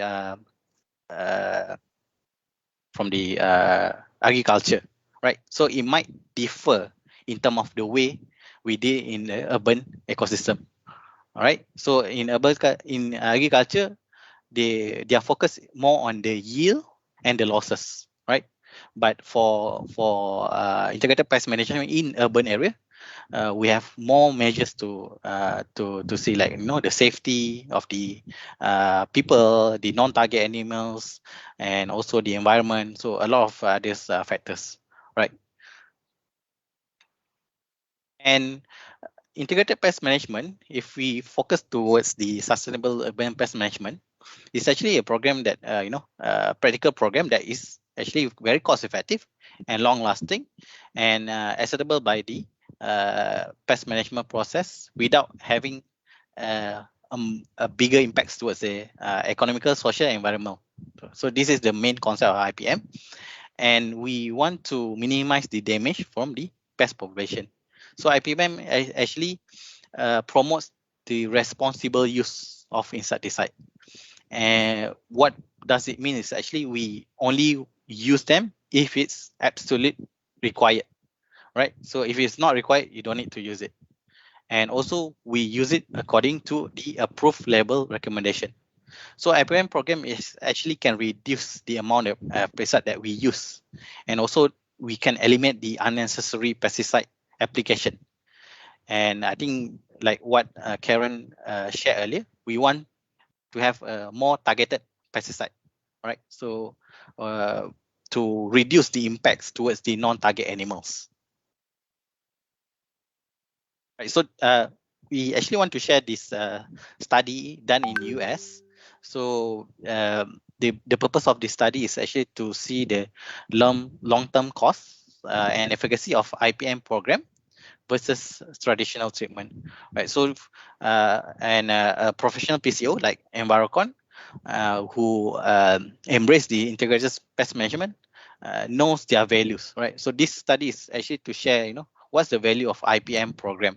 And this study is tested again German cockroach. You might be familiar with this small little cockroach, and tested in the 100 units. So 50 are doing the integrated pest management, the others doing traditional treatment. All right. And also the IPM program really focus on the base and the sanitation, right? And the population of cockroach is actually monitored by the sticky traps. There are these monitoring step that it's important to have it. And this is some of the parameter that we have. We see the amount of product applied, technician time, cost of the treatment, and also the efficacy. And this is some of the respective cost that mentioned in the study, right? And actually what we want to share here is actually if a professional pest management, if they really embrace integrated pest management and follow it correctly, you can see there's a lot of chemical apply reduce, right? Because why? Because we apply it at the targeted area. And you see at the first month where they do this initial treatment, they really focus on the sanitation instead of straight apply all this chemical and everything, right? Inspection and sanitation is very critical. And you can see the technician's time, normally the first treatment is always the longest, but this is very important period, right? However, you can see if they do it properly compared to the traditional treatment, they will have a tolerable pest control, right? Meaning they bring up the pest into tolerable level. All right, like I mentioned, we cannot kill them 100%. It's impossible, but you can bring them into a tolerable level. So if a PCO follow integrated pest management correctly, based on this study, it can goes into this level. But however, if they didn't do a proper management and everything, the problem will not solve. As you can see, this is by 1 year study. The problem actually didn't solve at all, right? So that's why it's very important to have this, right? And in Malaysia itself, this is some example in Malaysia. If we don't have this professional pest management to really take care of our building or of our premise, we will certainly have this issue lah. Like for example here, this granny lost 100,000, because of the termites has been bitten this money. And in this, I think this is last year actually, in northern area, whereby the wooden in this so-called roof has been eaten by termites. And this is in Kuala Lumpur, whereby if the sanitation is not properly taken care of and there's no pest management professional, you will see a lot of pests will invest your premise. So this is some of the example, real life example in Malaysia. So that's why it's very important to have a pest management professional that well trained. Like for example, in this situation, Envirocon. So why we choose pest management professional instead of why don't you do it yourself, right? So one good thing about pest management professional is actually they undergo a lot of trainings, especially the pest biology training, because if you want to beat the enemy, you have to understand them, right? So similar in this situation, our enemy for pest control is a living things. Like for example, rats, cockroach is a living thing. They have a survival ability, so they will adapt, and they will become smarter and harder to kill, right? So that's why it's very important to have a pest management professional, because they have the knowledge on the pest biology, and also they know what is the best method to treat the pest. And actually, the advice is I would say very critical, because any advice that given by professional pest management is to avoid any future complication, right? Because we are not thinking about short term, we're thinking about long term. What will happen if you don't do that and don't do this? For example, like sanitation, right? And on top of that, they are licensed and well-trained applicator, right? So this is actually very important. You have to hire a person that have this license, because they are certified to handle the pesticide correctly.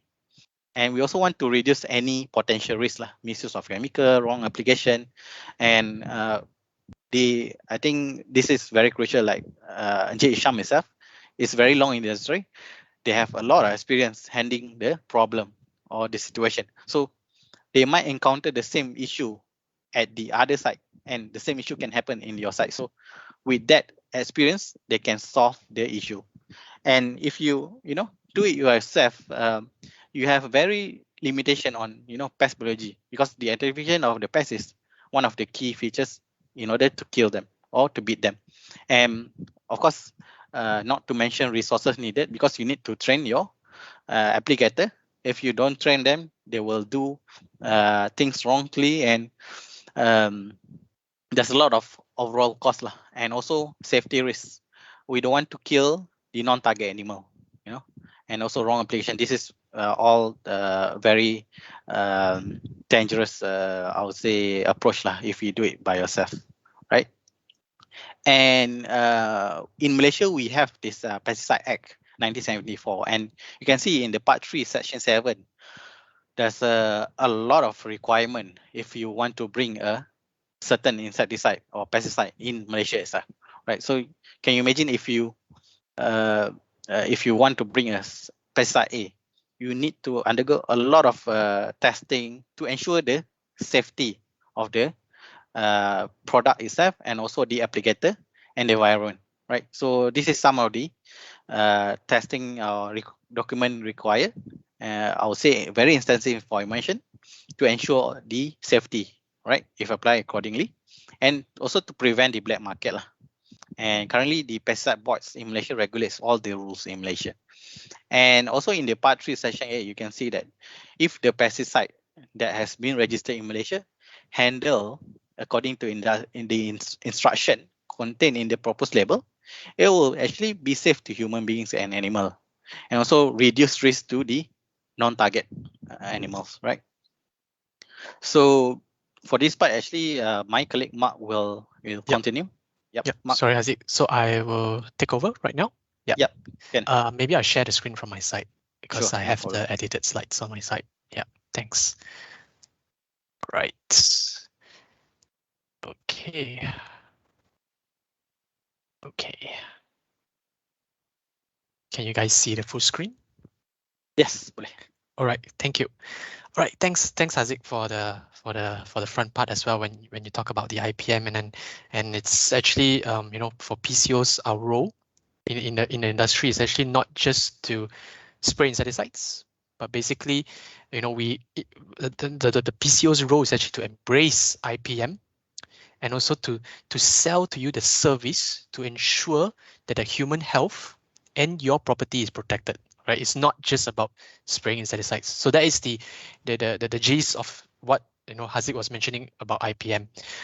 Again, for my part, today I'll be talking about mostly about active ingredients. All right, the active ingredients used in insecticide products nowadays. Okay, so later we will talk a little bit or discuss a bit on how these products will later be integrated into the pest management programs, and why today, the active ingredients we use today are very different from the active ingredients that we use in the early 1940s. All right.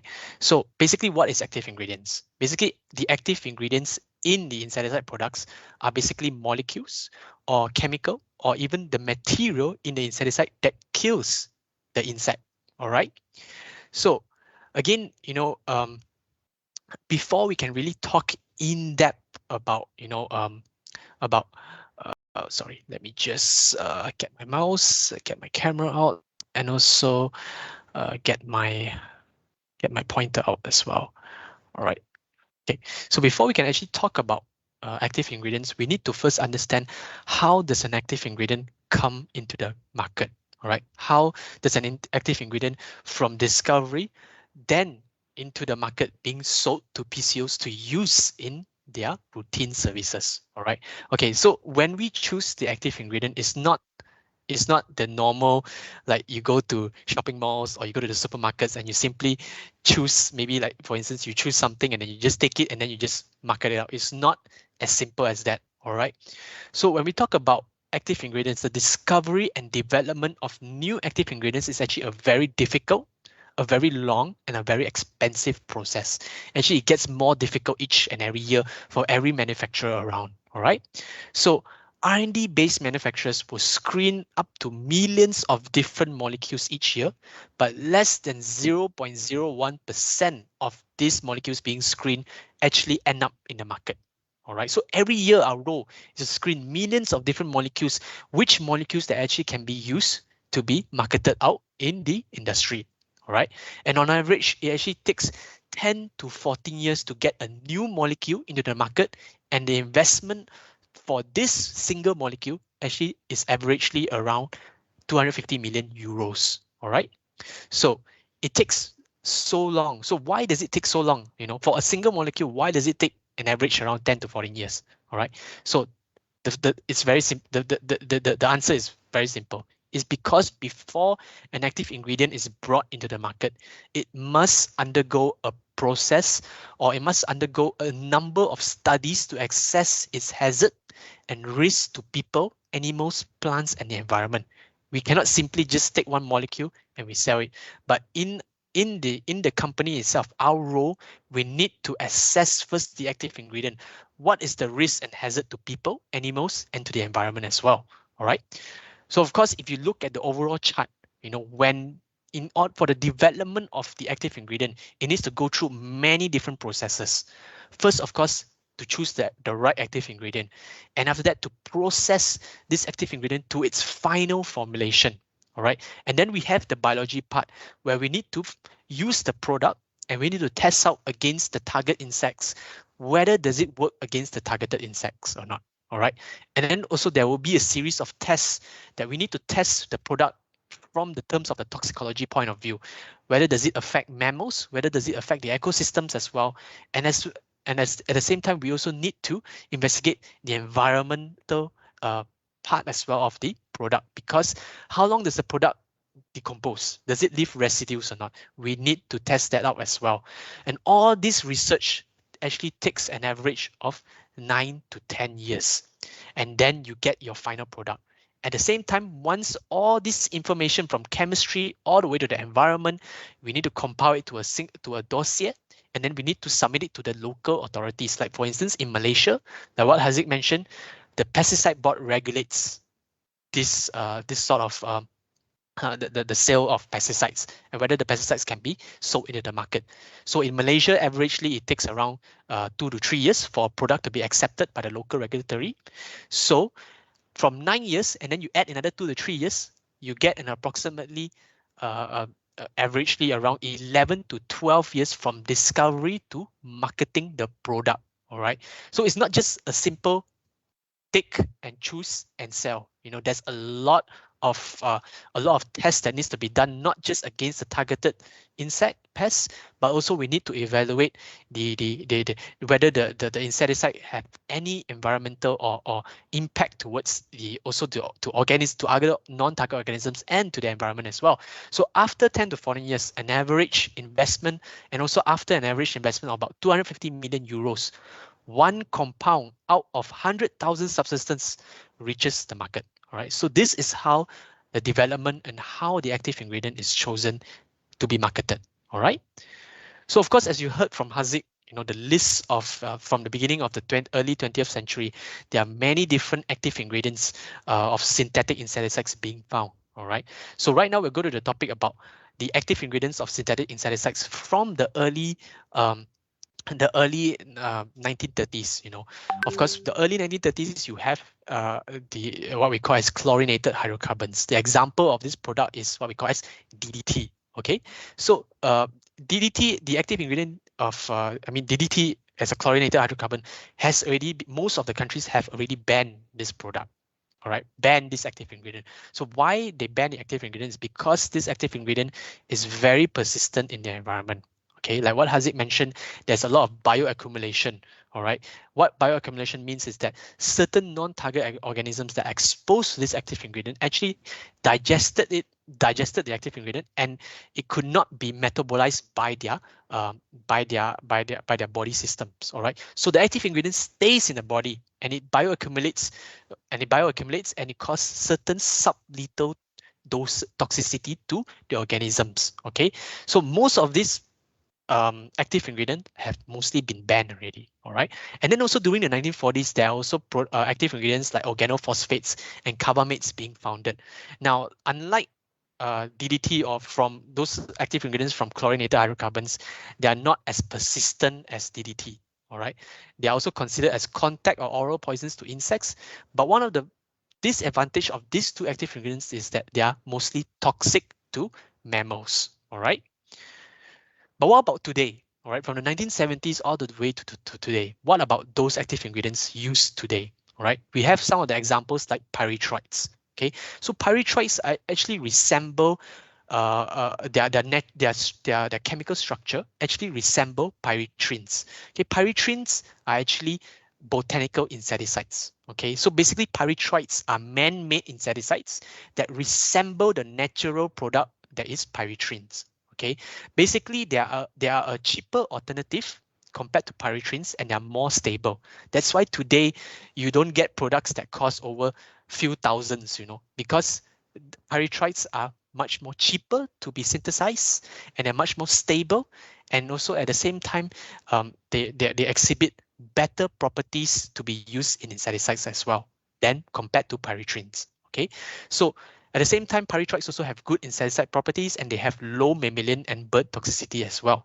Those at the same time, besides pyrethroids, there are also other active ingredients like neonicotinoids, phenylpyrazoles, also diazines, pyrols, diamides, and amidinohydrazones. Now, these active ingredients, similarly like pyrethroids, they also mimic the chemical structures of natural sources today. At the same time, the doses that all these active ingredients being used nowadays in the market have very, very low impact to the environment, and also low mammalian toxicity as well. All right. So at the same time, besides those active ingredients, we also have what we call as active ingredients like insect growth regulators. All right. So basically, insect growth regulators are chemical substances that affect insect growth and development. So basically, they only target immature insects only. Okay, so what it means is that unlike humans, all right, insects basically they shed their skin and then they grow to a different stage, and then before that they will shed their skin again and then they'll grow into an adult.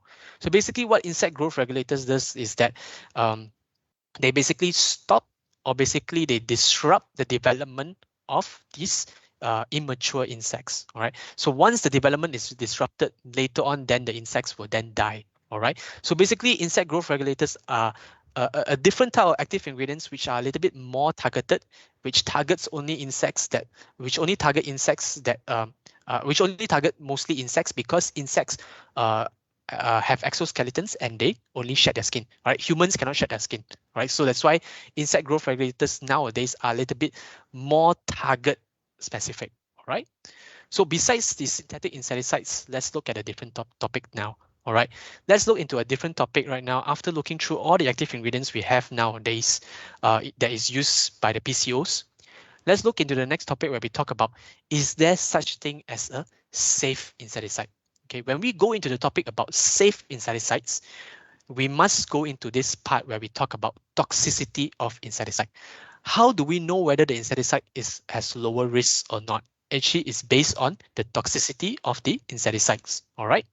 So basically, when we talk about toxicity insecticides, we talk about the reaction between an insecticide and organism is actually dose related. So the higher the dose of the insecticide, the more toxic it is to the organism. All right. And this toxicity of an insecticide is usually expressed in this term called LD50. All right, it's a short form for lethal dosage 50. So what is this LD50? All right, LD50 means the amount of toxicant that will kill 50% of the test organisms, and it is actually expressed in mg per kg body weight of the test animals. Okay, so how do we actually see the toxicity of the product based on the LD50? All right, a high LD50 represents lower insecticide toxicity. It's inversely proportional. So high LD50, lower insecticide toxicity. Low LD50, high insecticide toxicity. Let me give an example here. All right. So let's say we talk about cypermethrin and tamifos. These are different types of active ingredients. All right. The LD50 of cypermethrin is 500 mg per kg. The LD50 of tamifos is 8,600 mg per kg. And when we look at these two numbers, which is more toxic?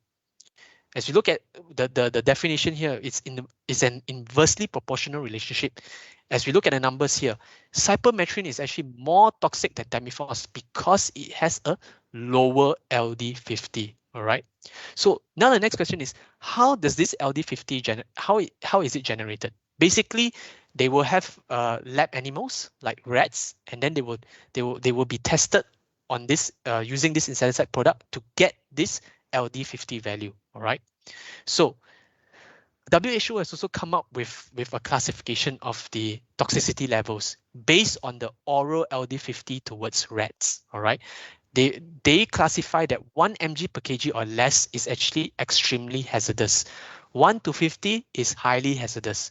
50 to 500 is moderately hazardous. 500 to 5,000 slightly hazardous. 5,000 to 15,000 mg per kg is relatively non-hazardous. But if you see relatively non-hazardous, it doesn't mean it's not toxic. There is still some risk of toxicity.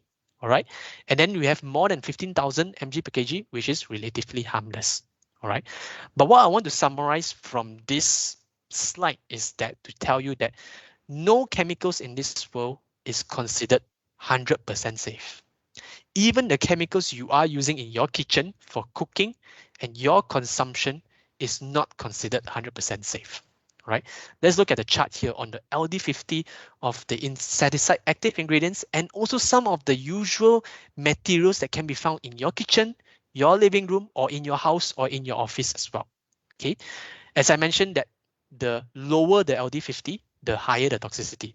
Let's look at this nicotine. Nicotine is one of the active compounds found in cigarettes. All right, so you can see nicotine is so toxic, it's 0.3 mg per kg. All right, and then you have acetone.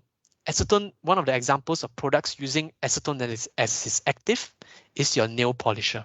All right, it's 10.7 milligram per kg. It's so toxic. And we compare to other active ingredients that is used in insecticides like permethrin.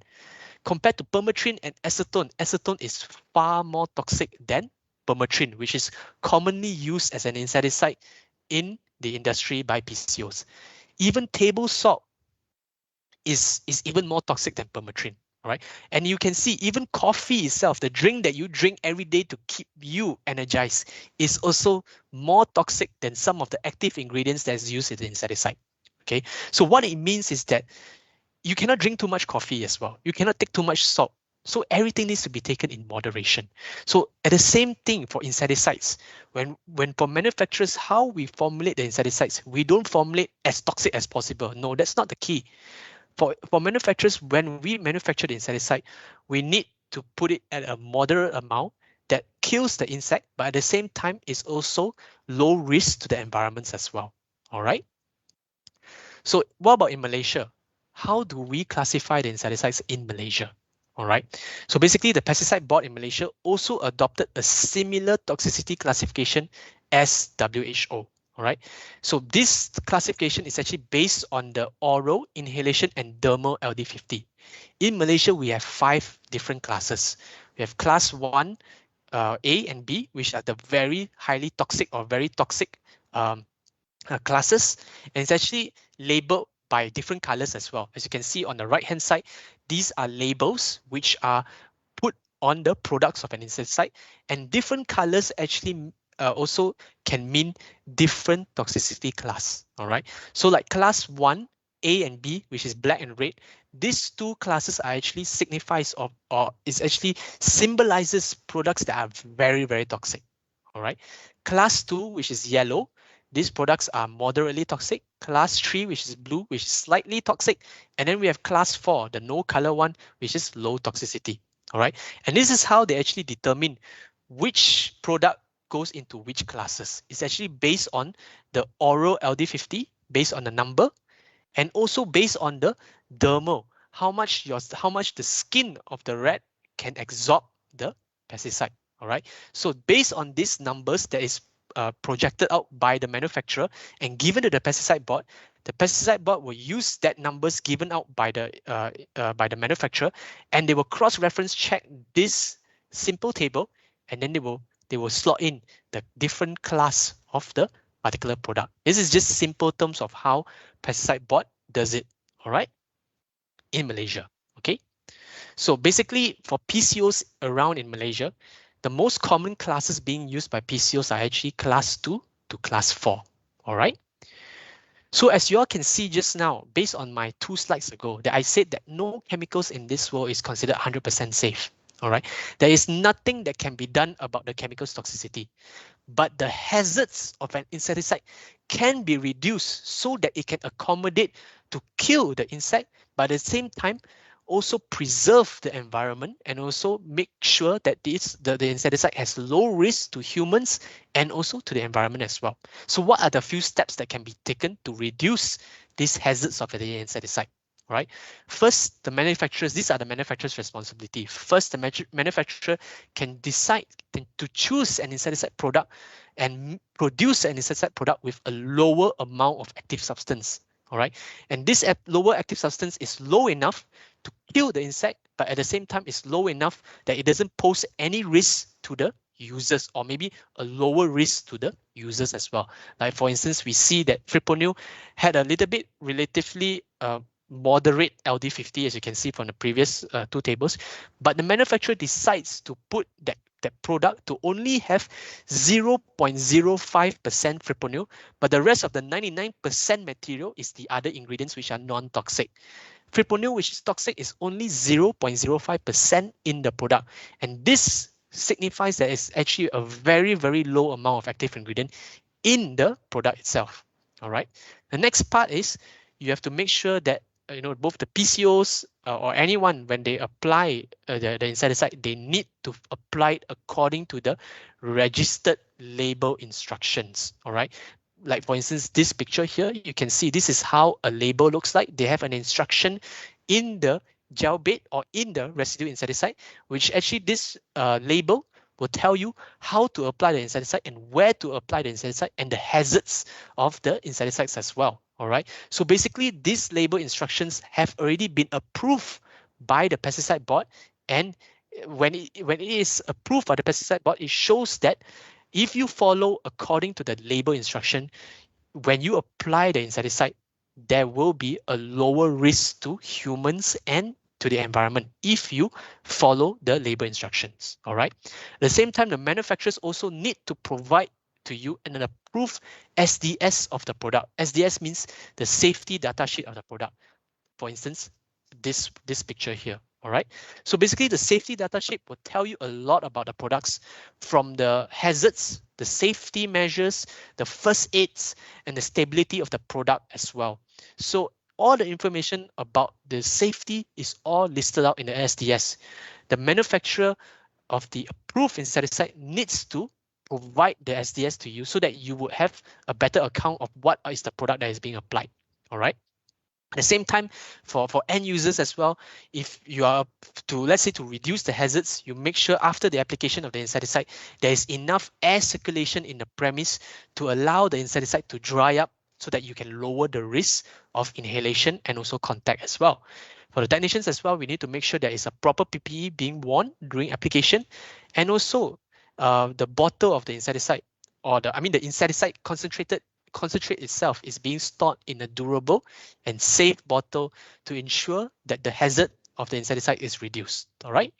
So this is all about the toxicity of the insecticide and how do we make sure that we reduce the hazards of the insecticide. Okay, so let's talk about green or natural products. Are there such thing as a safe green or natural products? Okay, so let's talk about natural insecticides. What is natural insecticides? Basically, natural insecticides contains chemicals or molecules that come from natural sources. In short, they are not man-made. All right, they are not synthetic. Like the other active ingredients I mentioned, those are synthetic active ingredients, following the molecule structure following the natural sources. But for this part, for these natural products right now, these are not synthetic. They are basically natural. They come from natural sources. And these are some of the examples of the natural products that you can find in the market today. So some products are available commercially, such as pyretrins or azadirachtin, which is a neem oil active ingredient. So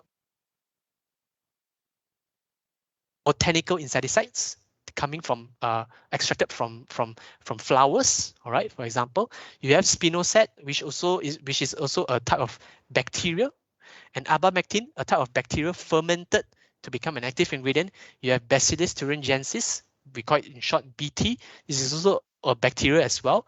You have garlic, cinnamon, pepper, and also some people have started to use essential oils as also a part of an insecticide as well. All right. So basically, these natural products are often rather expensive. Like I mentioned, like for instance, pyretrins, they are very, very expensive to be extracted. All right. So they are very expensive due to their complex extraction and production as well. All right. So basically, these natural insecticides, they give fast knockdown, but they are very unstable and they are easily broken down in natural environments. Some products are repellent and will not kill the pest insect. So sometimes you will wonder why, when you apply this green or natural products, why doesn't it work? Because it's not very stable. Okay, it's not very stable and it's easily being broken down. And some of these actives in these natural products are not really pest killing, does not have pest killing properties. There are maybe some, they are just repellent only. Okay, so these are maybe the drawbacks in the natural products. Sometimes they can be easily broken down by the environment. It will not last long. It will not give you the protection, and some of them are repellent. Okay, so what about in terms of toxicity? Okay, I'm just quoting a paper, a review article. There is actually a review article that is actually talking about the safety of natural insecticides. What are the toxic effects actually of these natural insecticides towards the experimental animals? Okay, so basically in this paper, the adverse effects of some of the listed natural insecticides were actually studied and reviewed. Okay, and the insecticides being used are actually pyretrins. They reviewed pyretrins, azadirachtin, both these are botanical insecticides, spinosads, abamectin, and also Bacillus thuringiensis. All right, they reviewed these insecticides, these natural insecticides, on the tested animals. All right, and how it affected the body weight, how they affected the liver, how they also affected the kidneys, and later on a few more characteristics. Whether does this natural insecticides affect the body organs of or does it affect also the natural functions of the tested animals? All right, I'll just quickly draw up some of the examples. Like oral administrations, a few concentrations of the pyretrins given orally to the rats actually increase the body and liver weights of the male rats. All right. In terms of the kidney, there was also oral administrations of spinosad, a bacterium insecticide, actually causes liver damage to the male mice. All right. In terms of the kidney, the Bacillus thuringiensis, a bacterial insecticide, which is commonly used as a larvicide to mosquitoes, actually some concentration actually induces necrosis and degeneration of some of the kidney cells in the pregnant rats as well. All right. And when we look at the reproductive toxicity, abamectin, a bacterium insecticide, actually decreases the sperm count and sperm mortality for rats as well. All right. And when we talk about mutagenicity, okay, neem extract, all right, the azadirachtin, one of the botanical insecticide, actually causes chromosomal aberration of mice spermatocyte. Actually affected the reproductive or what we say as one of the sperm cells as well. All right. In terms of pyrethrin also sort of like also has some carcinogenic some concentrations is also causes carcinogenic genic as well to the rats as well. Exposure to high concentrations of pyrethrins actually increases non-cancerous tumors in female and male rats. All right. So I'm just picking out some of the important things that some of the short important things that is being found in the paper. But basically the conclusion is to say that the selectivity and safety of natural insecticides are not absolute, and some natural compounds are toxic and induce adverse effects to experimental animals. All right. Therefore, all natural insecticides are not safe, and the term natural does not mean the compounds are safe. All right. So of course, after we look at all the products, the active ingredients that is being spoken of, now let's look at a little bit. I will summarize a little bit on what Haziq has mentioned a little bit earlier about the sustainable urban pest management. What are the current challenges right now in sustainable urban pest management? We are looking in terms of the building designs and also the other challenges. All right. I think also Karen has highlighted a little bit about that. What are the current challenges? All right. A lot of developers nowadays, or architects nowadays, they envision something as something as a sky park. All right, as you can see the picture on the right here, you have a condominium, and on top of this condominium, you have a sky park or a garden. At the same time, I also bring an example of Marina Bay Sands. You have a sky garden on top as well. All right. So why is this actually a challenge to a lot of PCOs and a lot of people nowadays? Is because the soil and moisture that you bring up from the ground and you bring up to the environment up there, you're actually bringing not just the soil and the greeneries. You're also bringing the pests. You're bringing the soil arthropods that is in the soil, and you're bringing it up to the roofing area. All right. So basically, you're giving them an access to other floors in the building. All right. So you're actually disrupting the natural habitat, and you're bringing them up, and then you're allowing them to spread. So these are one of the challenges. All right. At the same time, you have also implementation of green walls. As you can see on the right hand side, some buildings have many greens on the side of the walls. All right. So what is the disadvantage? The disadvantage is actually you're like similarly like you're bringing soil, everything of that's on the ground up to the roof. All right. So besides bringing the pests as well to the premise, you're actually giving a good environment for the pest insect to hide inside these green walls as well. So like for instance, at this premise or this resident, these green walls are actually very, very good hiding spot or harborage spots for mosquitoes, for example. So these are actually very, very good harborage points for pests as well. All right. At the same time, some designs have always implemented convenience of structures. Like for example, condominiums with bin chutes. All right. So basically, maybe different floors or maybe different units, they have a bin chute. You just open up the bin chute and you just dump it in, and it goes down all the way down like a throat. Go down all the way up to the bottom where all the garbage disposal is at the bottom. Well, this is actually very convenient. You don't need to go out or you don't need to go down to dump your rubbish. Well, it's very convenient. But at the same time, it also promotes pest pressure as well. right? These are actually breeding grounds. This long neck of bean shoots are actually breeding grounds of cockroaches. Cockroaches can reside in these long bean shoots, and it will be actually easy access for them to access to the different apartment units. All right. So this is one of the challenge. All right. Next part is the eco-living issue. Okay. As you can see from this picture, there's so many greeneries around this development. All right. There from this picture, you can see that there is actually a lack of boundary between a natural environment and an urban environment. Okay, what it means is lack of boundary is that when there is no boundary between the natural and the urban environment, pests from the natural environment can easily migrate and become a pest in the urban environment. So it's a very challenging situation here. You know, at the same time, you know, you need to make sure you have something green, but at the same time, you also need to make sure that that you need to limit the pest exposure as well to the urban environments as well. All right. So besides all these building design challenges, there is also limited awareness on this topic among stakeholders as well. Even not just only the PCOs or the urban entomologists that you want them to know a little bit about. You want them to know about insects and also all this knowledge about the pests as well. But among the stakeholders, you know, everyone that are not related in this industry, there's very, very limited awareness about pest control. All right, that is the current challenge now. At the same time, there's also budget constraints. All right, IPM is not, I can honestly say IPM is not a cheap solution. All right, and a lot of companies nowadays cut corners on this, and because they cut corners on this, there is cheap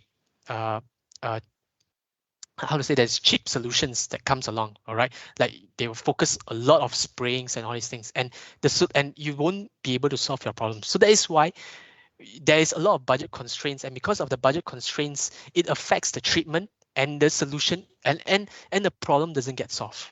All right. At the same time, there's also a challenge in the mass media as well. There is not a lot of exposure. There is not a lot of responsibility from the mass media to educate about pest management. At the same time, there is also a lack of research and talents about urban pest management going along in Malaysia. All right, as mentioned by Karen, I think earlier that I think maybe 10 years ago, or maybe many years ago, USM is the only university that offers urban entomology. All right, and if you look at it today, USM is still the only university that offers urban entomology as the bachelor's degree.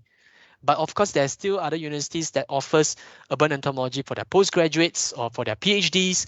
But in terms of bachelors or undergraduates or even a career, you know, there's not a lot of urban entomologists, and there's not enough talents in the market today to educate the public about or give awareness about sustainable urban pest management.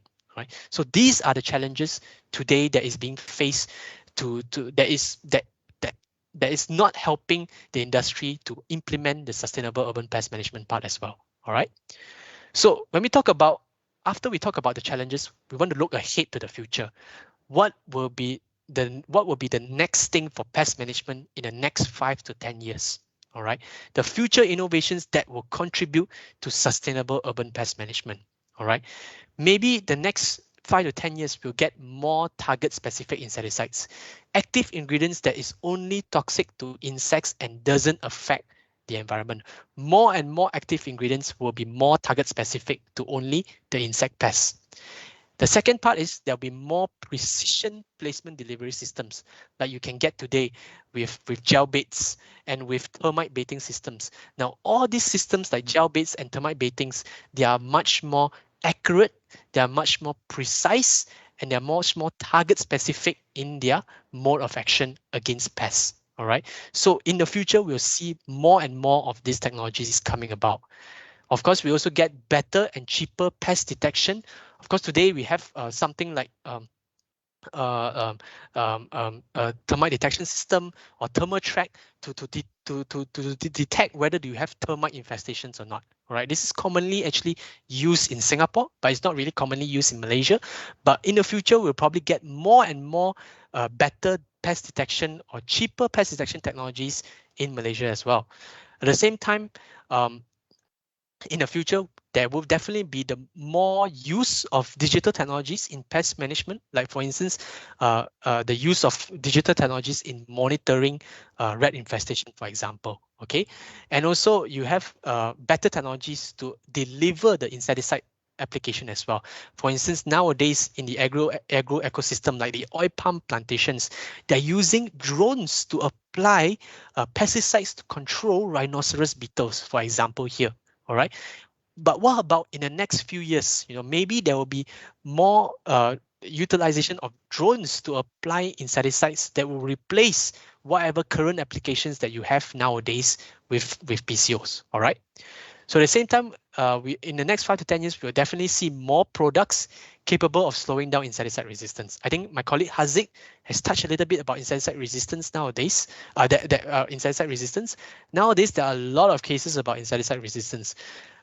In the future, we'll probably see more and more manufacturers producing insecticides that is capable of slowing down insecticide resistance from building up as well. Okay. At the same time, this is a new technology in Bayer that we have founded and will be soon launched in Southeast Asia as well. We found that there is a new formulation technology that will require less active ingredient, but perform as good as a conventional insecticide formulation. Like for example, with our technology, this solid particle technology, we found that there is equal performance in 6 milligram of AI compared to an SC formulation in 12 milligram AI. All right. What it means is that now we are able to use less active ingredient, but we still can perform as good as the product with a higher active ingredient. And this is all thanks to a new formulation technology that is coming soon to the country and to the rest of the Southeast Asia. All right. So this is what we can see that is coming in the next 5 to 10 years. All right. So in summary, what must be done to achieve sustainable urban pest management? There are 6 factors that needs to be achieved, that needs to be embraced by different stakeholders to achieve this sustainable urban pest management. First, of course, is the PMPs. The PMPs means the pest management professionals like the PCOs. They need to grab hold of the concept of IPM. They need to understand that the concept of pest management is no longer just spraying insecticides, but it is their responsibility to protect human health and property. Okay. And the next part that they need to grasp, which is linked to the PMPs, is the concept of IPM. Inspection, insect ID, source reduction, and habitat modifications are crucial to pest management. It's no longer about only spraying insecticide. And precision insecticide, especially the use of gel baits, IGR devices, or even insecticides with a lower toxicity application is encouraged as part of IPM programs now. All right. At the same time, there must be a cooperation of the health authority like MOH or the government authority with the PCOs and with the researchers from the institutes.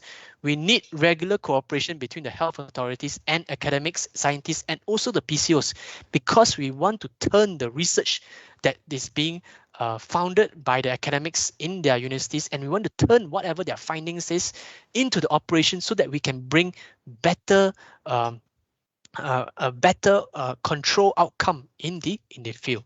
All right. In terms of the chemical manufacturers, our responsibility is to make sure there is more precision delivery solutions and newer technologies that is sustainable to aid the pest control operators as well. And so as well, the mass media to educate the public on the role of pest and disease prevention, and also the role of architects, developers, and building managers. We need you need to work with the PCOs to develop a pest-proof building, and also to provide cooperation in inspection as well, and also to understand that pest management today is no longer only about spraying insecticides, but it's a holistic approach like IPM as well. All right. So again, this is the summary of my presentation. Hope everyone is hope everyone understood. And again, back to you, Encik Isham, for the Q&A. Yep. Thank you, Mark. Let me quickly share with everyone your credential. I think I didn't. I didn't. Yeah, no problem. I didn't. Yeah, you don't need to share, so no worries. No worries. Okay.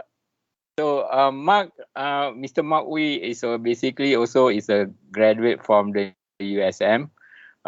He's a master degree in science and urban industrial entomology. So previously, he was also with some other PCOs, so has a vast experience. So at any time, maybe we can consult him to attend any of your issue at your. All right. So I have shared with you at the chat box there. In case that you missed some of our webinars earlier on, or you want to share this session with your colleague later, so you can follow that link, copy and paste. Basically, I have archived the session at our FB and also YouTube channel. Okay, so now comes to the Q&A session. All right, what I'm going to do is that I'm going to, since there are not many actually, what I'm going to do is that I will mute so everybody can speak, or before that you can raise your hand if you have any question, or kalau you segan or malu, maybe you just type in your question in the chat box. All right, so we are open for question if you have any. So sebelum saya before you ask, let me ask this gentleman first from Bayer. Because now it's very modern, everything is accessible. Internet, is IoT now, Internet of Things. And nak beli kereta pun dekat internet, beli chemical pun dekat internet. So we have Lazada and we have also Shopee. What is your gist or ideas on those chemical sold online?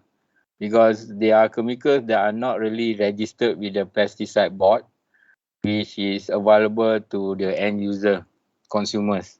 So what's your thoughts on that? How can we help this in terms of awareness? I think what we are doing now is one of the awareness session, but not many are attending. So there are 32 millions of Malaysians out there who will probably purchase the chemicals online for DIY. Aziz, any comment on that?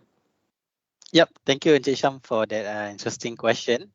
I think I touched that part whereby, if you do it yourself, DIY, first, not many people have the knowledge on the pest biology, right? So if you don't know them, you might, use the product that you purchase online wrongly. Sometimes they don't really, follow the label, and also sometimes they use the wrong product to treat the wrong pest. So it's actually it's a waste lah. It's a waste of money if you don't have this knowledge, right? And you don't, when you don't have this knowledge, you can't apply it correctly, then you will really not solve the issue lah. But of course, online has been, how to say, since COVID time, it has been growing quite exponentially, right? Because people cannot go out, so they try to search everything online, right? But of course, in terms of pesticide is a professional tools that only can be used by a trained or certified person, right? So the person that have license only can use that. But for for those over the shelf product, they still can use it, like for example the aerosol and everything. But I would say that it might not be as good as what PCO using lah, because PCO using I would say the best of the best lah, because apart from this product, the innovation, all this new innovation in this industry will normally go to PCO first, and when that compound available, no patent, everything, then people start to copy and everything, so they make the shelf product. But I would say that all in all, for online, is not recommendable, to buy from there, mainly because you might treat it wrongly, you might misuse it, and at the end of the day, you might not really solve the issue lah. So hiring a pest management professional is still the best option to really solve your pest problem issue. And maybe Mark, if you want to add other things as well. Yeah, sure. Probably maybe on Insecticides' question regarding the illegal insecticides being sold on Shopee and on Lazada. Well, basically, I mean the question already. I mean you can see these. You already know that these pesticides are illegal. Okay, so like what Haziq mentioned, if you apply the insecticide by yourself, you buy that particular, maybe for example, you buy that particular manufacturer product, and then you apply it to you apply yourself. Basically, you don't have you do not know what is the correct way to apply it. So that's why you need a PCO to come in to apply it. Okay. Second is that these products are actually only to be handled by professional trained users like the PCOs. It cannot be simply handled by end users, customers. These products are regulated by pesticide boards, by the Pesticide Board of Malaysia, and the instruction in the label says that it needs to only be applied by professional trained users. So if you're not a professional trained user, you definitely cannot apply this product by yourself. Okay, that's number 2. Number 3, with these products that are sold illegally in Shopee and Lazada, it's definitely illegal. Of course, it's illegal. First, these products, these sellers, they are not the authorized distributors of that particular manufacturer. I presume that they're not the authorized distributors. Whatever products that are being sold by these manufacturers, whether it's a local company or even an MNC company, they have their own authorized distributors. All right. So basically, in short, if you buy the product, that means you as an end user buy that particular, let's say, honestly, I can tell you, if you personally buy that particular Bayer product, and you will definitely not get any technical support from Bayer or from any other manufacturer because you do not buy it from an authorized distributor, and you are doing it, you're purchasing it illegally, and you're also applying it illegally. You're not following the label. All right. So if you need technical support based on your DIY or whatever that you bought from Lazada or buy from Shopee, even the PCOs, if they buy from Lazada or Shopee, there will be no technical support for this group as well, because we only give technical support to our authorized, to those PCOs that buy from our authorized distributors. All right. So that is in short what will happen if, let's say, there is such cases like this. Yeah. But I think the government has also to play the roles in terms of statutory requirement, legislation, and also enforcement. Of course, we have the act, but I think lack of enforcement is an issue also here. Yeah. All right. Thank you. So I think I suppose that we can still purchase serai wangi and black pepper as an alternative, because I think in some of the Facebook also they promote serai wangi and pepper. So yeah, just now you mentioned about nicotine. I think tembakau, rokok also is partly pesticide. So siapa yang hisap rokok tu kena kurangkan hisap rokok. Okay, the most toxic substance. Okay, so it's 5 o'clock now, 5:03. Any questions? I don't see any question. Anyone has a question? You want to raise your hands? Because I have already unmute, so you are allowed to talk. You just unmute your mic and you can ask your question, if any.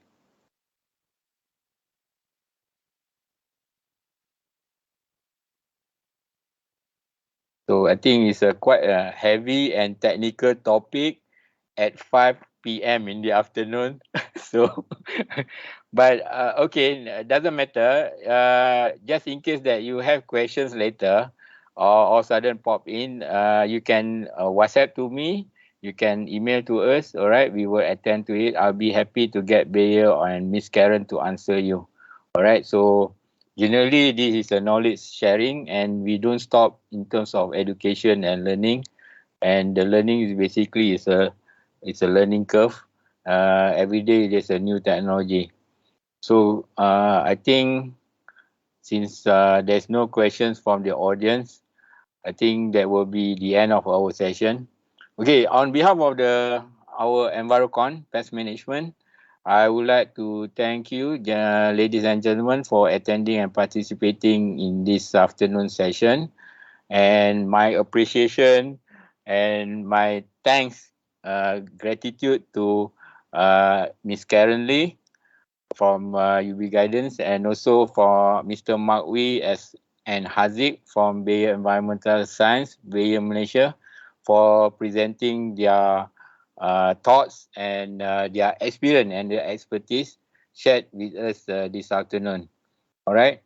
As at yesterday, I think we have managed to vaccinated about 78 of adult population in Malaysia. So we are still not that safe yet. All right. So we are hoping by end of October we manage to get things done 80% and get all the children, especially the teenagers, vaccinated. Then we can come back to our normal life. All right. So by then we are hoping to meet you physically offline. All right. Have a chit chat, have coffee. If you need our service, our consultation, feel free to call any one of us, Bayer, all right, even Miss Karen. All right. So you need their contact, just WhatsApp to me. I'll be happy to pass on. Boleh Haziq, Mark? Or you just give it to Yep. girlfriend only? Boleh, boleh. Boleh. Okay. So having said that, thank you again, ladies and gentlemen. So saya akhiri dengan wabillahi taufik. Wassalamualaikum warahmatullahi wabarakatuh. And we see you very soon in our next webinar. Have a safe and healthy, all right? Don't get into trouble. Thank you. Thank you. Thank you so much. Have a Thank good you day, so everyone. much. Okay, bye. Thank you, everyone.